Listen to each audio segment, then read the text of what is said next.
Welcome back to my channel. ಯಾರು ಹೊಸದಾಗಿದ್ರಿ, ಯಾರ್ಯಾರಿನ ಸಬ್ಸ್ಕ್ರೈಬ್ ಮಾಡಿಲ್ಲ ಎಲ್ಲರೂ ಸಬ್ಸ್ಕ್ರೈಬ್ ಮಾಡ್ರಿ, ಬೆಲ್ ಐಕನ್ ಪ್ರೆಸ್ ಮಾಡ್ರಿ, ಲೈಕ್ ಮಾಡ್ರಿ, ಶೇರ್ ಮಾಡ್ರಿ ಹಾಗೂ ಸಪೋರ್ಟ್ ಮಾಡ್ರಿ. ನಾನಿವತ್ತು ಮೋದಕ್ ಮಾಡಿದೆ, ಅದನ್ನ ಮಸ್ತ್ ಟೇಸ್ಟ್ ಆಗಿದ್ದು. ಹೆಂಗ್ ಮಾಡಿದೆ ಹೇಳ್ತೀನಿ ಬರ್ರಿ. ಫಸ್ಟ್ ಗೋಧಿ ಹಿಟ್ಟು ತಗೊಂಡಿನಿ. ಗೋಧಿ ಹಿಟ್ಟು ಒಳಗೆ ಉಪ್ಪು ಹಾಕಿ ಎಲ್ಲಾನು ಮಿಕ್ಸ್ ಮಾಡಿ, ಆಮೇಲೆ ಒಂದ್ ಸ್ವಲ್ಪ ಆಯಿಲ್ ಹಾಕಿ ಅದನ್ನು ಡ್ರೈ ಮಿಕ್ಸ್ ಮಾಡಿ ಸ್ವಲ್ಪ ಸ್ವಲ್ಪ ನೀರ್ ಹಚ್ಚಿ ಈ ತರ ಮಿಕ್ಸ್ ಮಾಡ್ಕೊತ ಹೋಗಿನಿ. ಆಮೇಲೆ ಆಯಿಲ್ ಹಚ್ಚಿ ಸೈಡಿಗೆ ಇಡ್ತೀನಿ. ಸೈಡಿಗೆ ಇಟ್ಟಾದ್ಮೇಲೆ ನಾನು ಕೊಬ್ಬರಿನ ಸಣ್ಣಂಗ ತುರಿ ಮಾಡ್ಕೊಂಡಿದ್ದೆ. ಸೊ ಅದನ್ನ ಒಂದ್ ಪ್ಯಾನಿಗೆ ಹಾಕಿ, ನಾನ್ ಸ್ಟಿಕ್ ಪ್ಯಾನಿಗೆ ಹಾಕಿ ಈಗ ಅದನ್ನ ಒಂದ್ ಸ್ವಲ್ಪ ಬಿಸಿ ಮಾಡ್ತೀನಿ. ಬಿಸಿ ಆದ್ಮ್ಯಾಗ ಅದ್ರೊಳಗ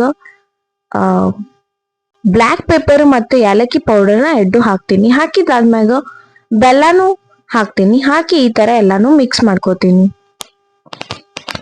ಎಲ್ಲ ಮಿಕ್ಸ್ ಆದ್ಮ್ಯಾಗ ಒಂದ್ ಸ್ವಲ್ಪ ಕಲರ್ ಬ್ರೌನಿಶ್ ಆಕೈತಿ. ಸೊ ಅಲ್ಲಿ ಮಟಾನು ಮಿಕ್ಸ್ ಮಾಡ್ಬೇಕು. ಇದನ್ನ ಕಂಟಿನ್ಯೂ ಮಿಕ್ಸ್ ಮಾಡ್ಕೊತಿರ್ಬೇಕು. ಕಂಟಿನ್ಯೂ ಮಿಕ್ಸ್ ಮಾಡ್ಲಿಲ್ಲ ಅಂದ್ರೆ ತೆಳ ಹತ್ತೈತಿ. ಸೊ ಕಂಟಿನ್ಯೂ ಮಿಕ್ಸ್ ಮಾಡ್ಬೇಕು. ಒಂದ್ ಸ್ವಲ್ಪ ಹೊತ್ತ ಲಿಡ್ನ ಕ್ಲೋಸ್ ಮಾಡಿಟ್ಟಿದೆ, ಫ್ಲೇಮ್ನ ಆಫ್ ಮಾಡಿ. ಈಗ ಇಡ್ಲಿ ಪಾತ್ರೆ ತಗೊಂಡು ಅದ್ರೊಳಗ ನೀರ್ ಹಾಕೊಂಡಿನಿ, ಲೆವೆಲ್ ಎಷ್ಟ್ ಬೇಕಷ್ಟ ಹಾಕಿದಾದ್ಮ್ಯಾಗ ಅದ್ರೊಳಗ ಉಪ್ಪು ಹಾಕಿ ಅದನ್ನ ಬಿಸಿ ಮಾಡ್ಲಿಕ್ಕೆ ಇಟ್ಟೀನಿ.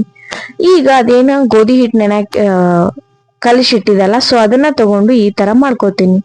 ಉಂಡಿ ಮಾಡ್ಕೊಂಡಾದ್ಮ್ಯಾಗ ಸಣ್ಣ ಸಣ್ಣ ಇಷ್ಟು ಲಟ್ಟಿಸ್ಕೊಂಡು ಈಗ ಇದ್ರೊಳಗ ಈ ತುರಿನ ತುಂಬ್ಕೋತೀನಿ.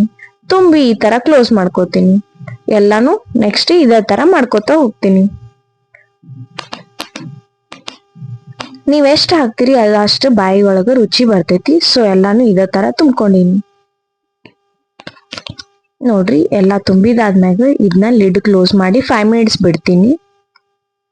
ನೋಡ್ರಿ ಹೊಗೆ ಹೊಂಟೈತಲ್ಲ ಹೊರಗ. ಈ ತರ ಹೋದಾದ್ಮ್ಯಾಗ ಒಂದ್ ಸ್ವಲ್ಪ ಹೊತ್ತ 5 ಮಿನಿಟ್ಸ್ ಬಂದ್ ಮಾಡಿ ಇಟ್ಟೀನಿ. ಆಮೇಲೆ ಈಗ ಇದನ್ನ ಸರ್ವ್ ಮಾಡ್ಕೋತೀನಿ. ಸರ್ವ್ ಮಾಡ್ಕೊಂಡು ತುಪ್ಪ ಹಚ್ಕೊಂಡು ತಿಂತೀನಿ. ಮೋದಕ್ ರೆಡಿ. Thank you.